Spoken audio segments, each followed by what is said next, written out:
Welcome to the NetForce Interactive Calculator, which solves for resultant forces and their components in various configurations. This calculator offers 6 calculation modes: net force from two forces 2D, net force from multiple forces vector components, acceleration from net force, required force for target acceleration, equilibrium analysis force to balance, and net force from 3 forces 2D angles. For this demonstration, I'm using net force from 2 forces 2D. The input fields for this mode are force 1 in newtons, angle 1 in degrees, force 2 in newtons, and angle 2 in degrees. Let me walk you through an example. I'll enter 10 newtons for force 1, 10 degrees for angle 1, 10 newtons for force 2, and 10 degrees for angle 2.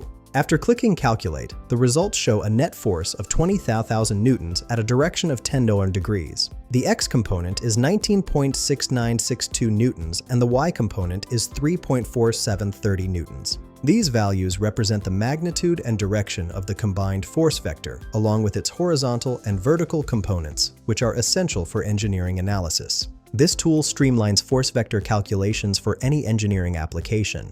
Find the link in the description below.